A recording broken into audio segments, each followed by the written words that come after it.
again, everyone. It's me, Madame Macabre, and welcome to another story time.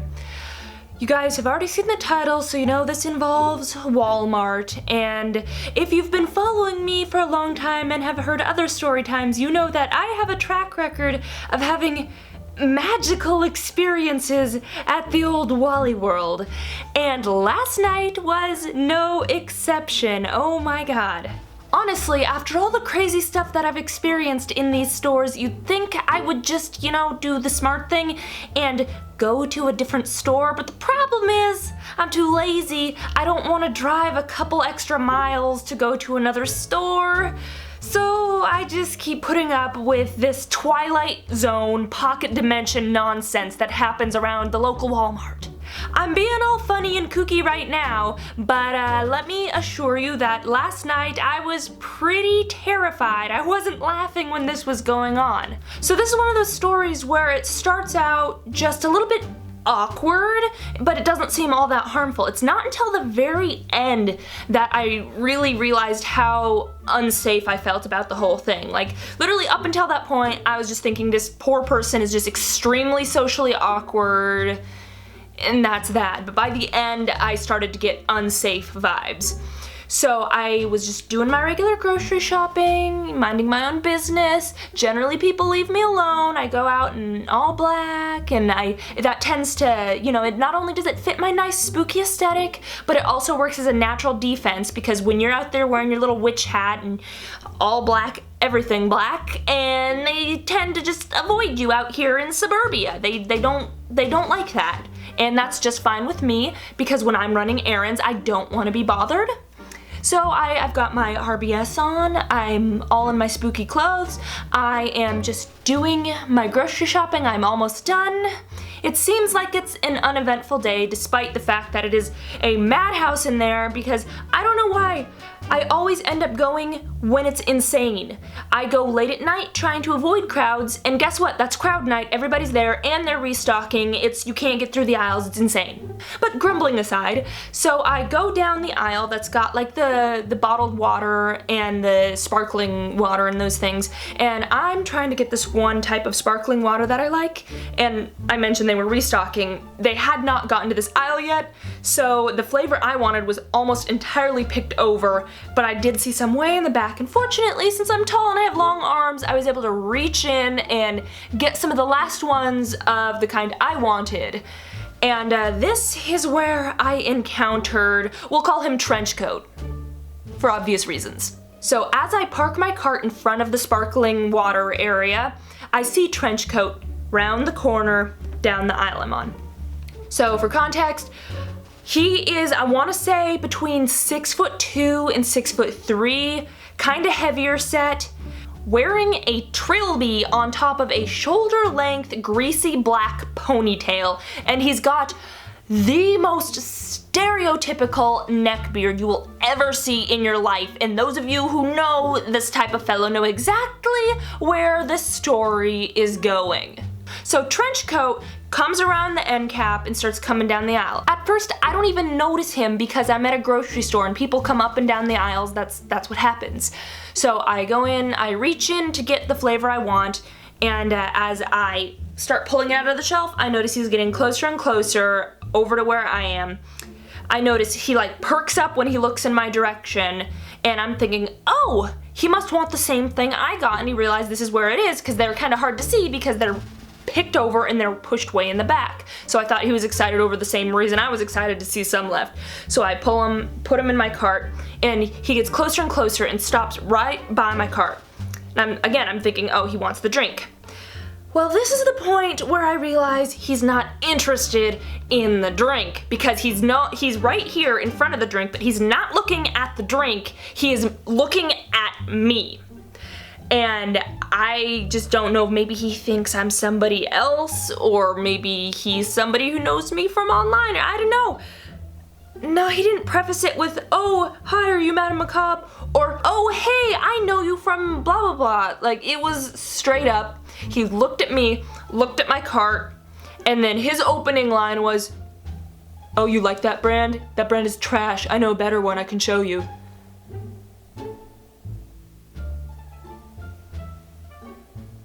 thanks, but no thanks. I'm just here to grocery shop. I needed what I needed, now I'm gonna go. Toodaloo. Well, I kind of just, again, no thanks, I like what I got. I round the corner. I think that's it. It's a little bit weird, but whatever. But no. Trench coat has other things on his mind, because as I'm rounding the end cap, I look over my shoulder and see that he is following me. So I'm thinking, you know what? Don't get weirded out. This is a grocery store. He could literally be following me because I am headed into the chip aisle. That's a popular aisle. It's full of snacks and good stuff. Maybe he wants to get himself some Doritos. So I stop in front of the tortilla chips because I needed to get some of those. And he stops right behind me again. And he's not looking around the aisle, looking at anything else. He's just stopped behind me. And I grab my tortilla chips, I look up, and I finally make eye contact with him, kind of to acknowledge, like, okay, what do you need, because you're creeping me out. And he, no joke, looks at me and goes, so, where do you live? Do you live around here?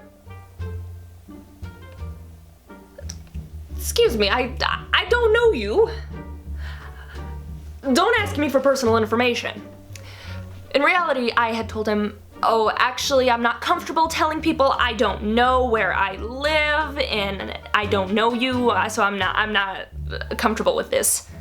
And, he's like, oh, okay, understandable. So I'm like, okay. And I keep giving body language, like, leave me alone, I just want to grocery shop, leave me alone.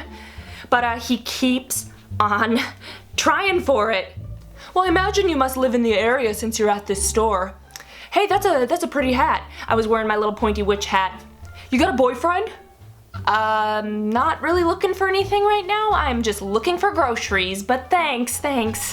At this point, I am just starting to get really weirded out. I'm not like blatantly scared of him or anything. I'm just like inconvenienced and uncomfortable. So I'm like, I gotta go do my shopping. Bye-bye. And I go on to the next aisle, and he keeps following me. At this point, I just don't even know what to do, so I just try my best to ignore him and continue my shopping. So I'm just going aisle to aisle, getting my things, not even responding to him at this point, and he's just like behind me still talking. And he's going on about like, I don't even remember the name of it. He was trying to tell me about an anime he's watching and his favorite character and why I should like this anime and all this stuff. And mind you, like, while I'm not a huge anime fan, I do enjoy a series here and there when I have time for it. Like, I got really into My Hero Academia. I really like that one. I just partake from time to time when I have spare time to do so. But anyway, so he's going on, and he's like really into this, and I'm just I haven't even responded to him for any of these comments. He's just talking and talking. Like, it doesn't matter that I haven't responded because he's on a roll. And he is still going on and following right behind me all the way up to when I get to the cashier. He gets in line behind me. Literally, all he has in his hand is one of those to-go, like, Sobe drinks. Yeah, he's just followed me around the store the whole time. Doesn't have a cart or anything, just has his little drink. So he's checking out behind me, still talking at me about this anime and these characters and all this stuff.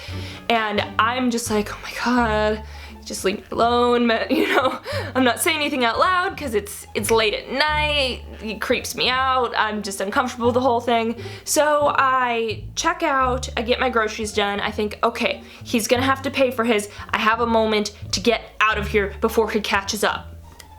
You know what this guy does?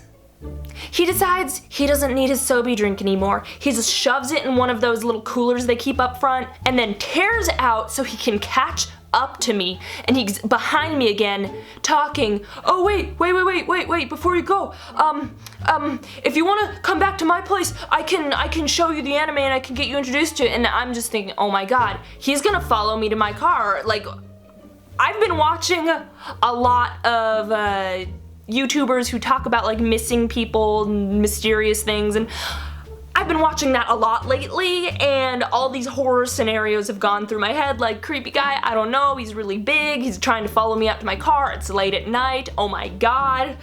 And I'm starting to panic a little bit because he is still on my tail, and like, I don't want him to follow me, but I'm also scared of making him angry by saying, no, leave me alone, because I've had experiences, okay? But at this point, I'm approaching the security guy, because they've got security people who stand by the doors to check your receipts and make sure you're not stealing anything, basically. And I have been to this particular Walmart many times, thus my many experiences and stories I've shared with you guys, but I've been here enough times that I have gotten to be familiar with certain staff members, and the security member that was on duty that night is one that I have seen many times before, to the point where he's gotten so used to me and coming in all gothed out and everything. He knows me, he knows what I look like. He doesn't even ask to look at my receipt anymore. He sees me, he smiles and waves and says, no, I'm going through. But I've got this dude behind me who I'm thinking, I don't know what he wants. He's following me, he's gonna try and follow me to my car, he's trying to get me to go home with him. I don't know what's going on. Is he gonna try and get in my car when I load things? Like, what the hell? So I'm at the security guy, and I'm thinking this is my only chance. So I walk up, he looks at me, he's about to smile and wave me on, and he notices the guy with me, but then he also notices I look very distressed, and without saying anything, because I don't want to upset the guy behind me, I kind of give him a... And he gets the picture, and he's like, go on through. Hold on, sir. And so he just stops him, and he starts asking him questions and stuff, and kind of inconveniencing this guy by blocking him off, and I took that as my opportunity. Let me tell you, I never thought I could break the sound barrier with a packed full shopping cart before, but I think I did it. I just practically ran to my car, pushing that thing full speed, loaded my trunk as quickly as I could, the entire time like frantically looking over my shoulder to make sure he wasn't like running out the door to find me. So I close the trunk, I run the cart back to the cart corral, I jump in my car, again paranoid, looking all around for any signs of him. So I get out of my spot, I start heading towards the little exit ramp. They've got a weird setup at this one, so you gotta kind of drive in front of the store to get to the exit. So right as I am crossing the front of the store, Trenchcoat comes running out of the doors, and I don't know if he noticed me in the car, because he didn't have any reaction or anything like, oh, it's you, because I just kept on going, but I watched him in my rear view mirror, and he was kind of looking around, like he was looking for me. I don't think he spotted me in my car, but let me just tell you, I was out. I just pieced out. I was gone. I mean, for all I know, he was a perfectly harmless neckbeard that just doesn't understand social boundaries and what scares women, and he just was hoping to try and get a girlfriend, even though all he was accomplishing was terrifying me. You know, that's probably what it was, but at the same time, just the idea of a guy I don't know trying to follow me out to my car, trying to get me to go home with him, trying to ask where I live, when I'm just trying to grocery shop. I don't like anybody except for close friends and family to even talk to me at the grocery store, let alone some guy trying to pick me up talking about an anime I don't know and just invading my bubble. The whole experience was yucky. It left me really freaked out. I was probably more scared than I needed to be because I've been psyching myself out with all those missing persons and serial killer documentaries I like to watch so much, but it spooked me, it really did. So if you're at a grocery store in the future and you want to pick up the antisocial witchy girl over in the sparkling water aisle, don't open up by telling her that the drink she has sucks and then asking her where she lives. That's some advice I can pull from this. I don't know, you guys. I'm getting so worn down from all these experiences. I swear my Walmart is in the Twilight Zone. I know so many people who have never had a weird experience in their Walmart, and they're like, I don't know why you have all this stuff happen. I've never had anything weird happen. It's just like the spooky stuff. I attract the paranormal. I guess I also attract the weird Walmart experiences. It's a trip.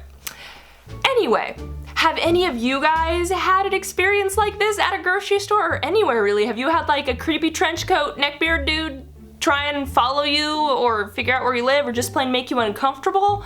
because wowee, that is a different kind of horror story, let me tell you that. Anyway, feel free to share your own stories in the comments below, or if you have a really interesting creepy story with a creepy guy or girl, because I know there's some crazy chicks too, feel free to send me your stories and maybe I will do a different kind of horror reading and do more like creepy experiences with like neckbeards and ladybeards, you know? Who knows, who knows? Anyway, thank you so much for watching. That is all we have time for today. I will catch you all next time, and until then, stay creepy.